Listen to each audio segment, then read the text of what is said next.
नमस्कार, आप देख रहे हैं टीएनपी न्यूज और मैं हूं आपके साथ सृष्टि मैथानी। आइए एक नजर डालते हैं बुलेटिन पर। प्रधानमंत्री नरेंद्र मोदी ने आज स्वामी विवेकानंद को उनकी जयंती पर श्रद्धांजलि अर्पित की और कहा कि उनके विचार और आदर्श देशवासियों का हमेशा मार्गदर्शन करते रहेंगे। पीएम मोदी ने ट्वीट किया कि स्वामी विवेकानंद को उनकी जयंती पर सादर नमन। उनका जीवन राष्ट्रभक्ति, आध्यात्मिकता और कर्मठता के लिए सदैव प्रेरित करता है। उनके महान विचार और आदर्श देशवासियों का मार्गदर्शन करते रहेंगे। आपको बता दें कि स्वामी विवेकानंद की जयंती राष्ट्रीय युवा दिवस के रूप में मनाई जाती है। प्रधानमंत्री मोदी आज शाम लगभग 4 बजे कर्नाटक के हुबली में 26वें राष्ट्रीय युवा महोत्सव का उद्घाटन करेंगे। इस वर्ष महोत्सव का विषय विकसित युवा विकसित भारत है।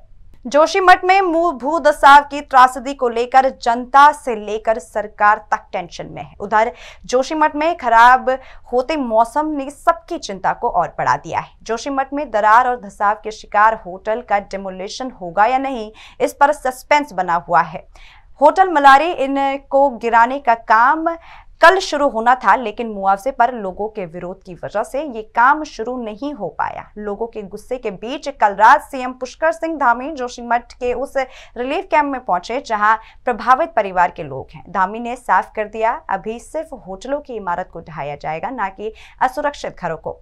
बिहार के मुख्यमंत्री इन दिनों समाधान यात्रा पर हैं। इस कड़ी में वे आज दरभंगा जिले में पहुंचेंगे, जहां वो तारामंडल का उद्घाटन, सोलर प्लांटिंग का निरीक्षण के अलावा कई गांवों का दौरा करेंगे। साथ ही वहां के लोगों की समस्याएं सुनेंगे। सीएम के दौरे को लेकर जिला प्रशासन की ओर से सारी तैयारियां पूरी कर ली गई हैं और सुरक्षा के पुख्ता इंतजाम किए गए और उसी की तैयारियों का जायजा लिया जा रहा है दिन रात सभी पदाधिकारियों के द्वारा। जो भी व्यवस्था है, हम लोग कोशिश में हैं कि लोग मिल भी पाएँ, क्योंकि माननीय मुख्यमंत्री जी चाह रहे हैं लोगों से मिलना, मिल भी पाएँ और सुरक्षा व्यवस्था भी सुदृढ़ रहे। तो तैयारी अभी तक सब पुख्ता है, उसकी अंतिम रूप दिया जा रहा है और लगातार सभी लोग क्षेत्र में भ्रमणशील रहकर उसका हम लोग विधि व्यवस्था संधारण की कोशिश कर रहे हैं। लेकिन सुरक्षा के जो भी मापदंड हैं उसके अतिरिक्त भी हम लोग बलों की प्रतिनियुक्ति कर रहे हैं। बिहार के शिक्षा मंत्री चंद्रशेखर सिंह के बयान पर राजनीति पूरी तरह गर्मा गई है। इस मामले में अयोध्या के महंत जगत गुरु परमहंस आचार्य ने प्रतिक्रिया देते हुए एक बड़ी मांग की है। उन्होंने मंत्री के पद को बर्खास्त करने की मांग की है। महंत ने बताया कि बिहार के शिक्षा मंत्री ने जिस तरह से रामचरितमानस ग्रंथ को नफरत फैलाने वाला ग्रंथ बताया है, उससे पूरा देश आहत है। आगे कहा कि बिहार के शिक्षा मंत्री की जीभ काटने वाले को 10 करोड़ रुपए का इनाम दिया जाएगा। वहीं महंत जगत गुरु परमहंस आचार्य ने कहा कि ये सनातनियों का घोर अपमान है। उनके इस बयान पर मैं कार्रवाई की मांग करता हूं कि 1 सप्ताह के अंदर उनको इस पद से बर्खास्त कर दिया जाए। शिक्षा मंत्री को माफी मांगनी चाहिए। अगर ऐसा नहीं होता तो मैं बिहार के शिक्षा मंत्री चंद्रशेखर की जीभ काटने वाले को 10 करोड़ रुपए का इनाम देने की घोषणा करता हूं। मैं इसलिए ये बात कहता हूं कि इसी चीज को कोट करके बाबा साहब अम्बेडकर ने दुनिया के लोगों को बताया। ये जो ग्रंथ हैं नफरत को बोने वाले, एक युग में मनुस्मृति, दूसरे युग में रामचरितमानस और तीसरे युग में गुरु गोवलकर का बंच ऑफ थॉट, ये दुनिया को हमारे देश को, समाज को नफरत में बांटती है। नफरत देश को महान नहीं बनाएगा, जब भी कभी महान बनाएगा तो मोहब्बत ही बनाएगा। वहीं मध्य प्रदेश के उज्जैन में सरपंच एकता कल्याण संघ के बैनर तले सरपंचों, सचिव और सहायक सचिवों ने विरोध प्रदर्शन किया है। ये सभी मनरेगा योजना में श्रमिकों की एनएमएमएस से उपस्थिति को अनिवार्य किए जाने का विरोध कर रहे हैं। 9 सूत्री मांगों को लेकर धरने पर बैठे सरपंचों और सचिवों का कहना है कि नेटवर्क की समस्या के कारण एनएमएमएस के श्रमिकों की उपस्थिति लेना मुश्किल भरा हो रहा है, इसलिए दूसरे विकल्प पर काम होना चाहिए। तकनीकी नेटवर्क की समस्या के कारण अगर श्रमिकों की उपस्थिति अपलोड नहीं हो पाए तो सिस्टम में एडिट का प्रावधान किया जाना चाहिए। उन्होंने 2 टूक कहा कि अगर उनकी मांगे नहीं मानी गई तो वह पंचायत में ताले लगा देंगे और मनरेगा का काम बंद कर देंगे।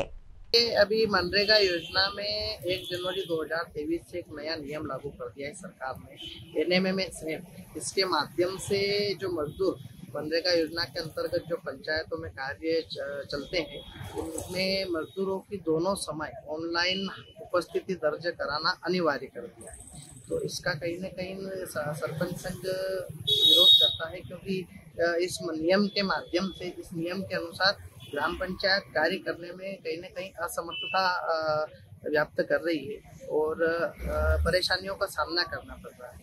केंद्रीय पंचायत ग्रामीण विकास मंत्री गिरिराज सिंह जी महोदय को कलेक्टर माध्यम के नाम से ज्ञापन दिया है, जिसमें 1 जनवरी 2023 को मनरेगा एनएमएस का आदेश जारी करना, जिसमें मजदूरों को जोड़टेक करना है। उसका सरपंच और सचिव संगठन और सहायक सचिव संगठन उसका विरोध करते हैं और हम लोग उसका काम नहीं कर रहे। 2005 में जो मनरेगा के जो अधिकार थे, वो अधिकार को लेकर ज्ञापन दिया है, उसको पुनः लागू किया जाए। और जो सरपंचों को जो 15 वित्त आयोग राशि, 5 वित्त आयोग राशि और स्टाम्प ड्यूटी राशि जो अभी तक सरकार पंचायत को नहीं मिल पा रही, उसको लेकर भी हम लोग ने ज्ञापन दिया है। यह ज्ञापन प्राप्त हुआ है, जिसमें सरपंच संघ, सचिव संघ और जो उनके जीआरएस रोजगार सहायक है, उनके द्वारा एक संयुक्त रूप से ज्ञापन दिया गया है, जो कि केंद्रीय मंत्री जी के नाम से संबोधित है। उनके द्वारा मनरेगा योजना के अंतर्गत जो पोर्टल है, उस पोर्टल में कुछ अनियमितता और नेटवर्क इश्यूज को लेकर ज्ञापन प्रस्तुत किया है। ज्ञापन मेरे द्वारा भी लिया गया है और ज्ञापन को जो इनकी मंशा है संगठनों की, उसकी मंशा के अनुरूप शासन स्तर पर भेज दिया जाएगा। आज के लिए बस इतना ही। बाकी खबरों के लिए देखते रहिए TNP न्यूज।